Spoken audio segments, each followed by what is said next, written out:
आने वाले समय में हमारी पृथ्वी किस हालात में होगी, इसके बारे में वैज्ञानिकों से लेकर आम आदमी तक सबको जानने की उत्सुकता लगी रहती है।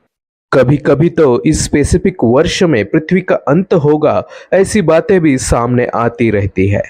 लेकिन 800 करोड़ साल बाद पृथ्वी की अवस्था कैसी होगी, इसका अनुमान वैज्ञानिकों ने लगाया है। इसके लिए वैज्ञानिकों ने एक बाहरी ग्रह को ढूंढा है, जिसके आधार पर हमारी पृथ्वी भी आने वाले सालों में कुछ ऐसी ही होगी, ऐसा कहा गया है।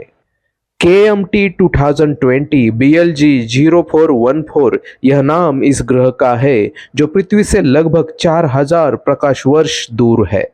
इसका आकार पृथ्वी से 2 गुना है। एक व्हाइट ड्वार्फ तारे की चारों ओर यह ग्रह घूमता है। दरअसल अब यह तारा सिर्फ नाम के लिए ही बचा है। उसके जलने वाले अवशेष बचे हैं, जिसके चारों ओर यह ग्रह घूम रहा है।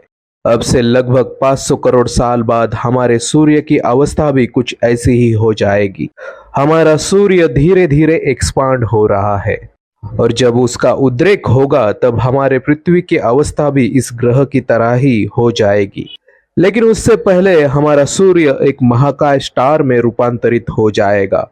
बुध ग्रह जो सूरज के सबसे नजदीक है, सूर्य सबसे पहले उसे निगल जाएगा। उसके बाद शुक्र और मंगल ग्रह की बारी आएगी। सूर्य और पृथ्वी के बीच लगभग 14,95,97,890 किलोमीटर का अंतर है। लेकिन फिर भी पृथ्वी सूर्य के ताप की शिकार बन सकती है।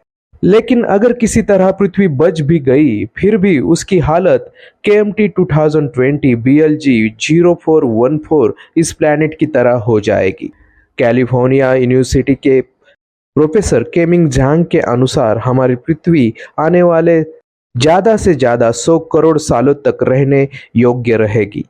दरअसल सूर्य के महाप्रलय के आने से पहले ही ग्रीन हाउस प्रभाव से पृथ्वी के महासागर सूख जाएंगे।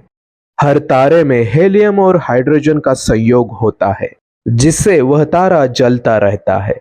लेकिन जब एक तारे का हाइड्रोजन खत्म हो जाता है, तब वो तारा जलने के लिए हेलियम का यूज करने लगता है, जिससे उसमें प्रचंड ऊर्जा का निर्माण होता है और तारे का आकारमान सैकड़ों गुना बढ़ जाता है, जिससे वह तारा अपने आसपास के ग्रह को निगलने लगता है।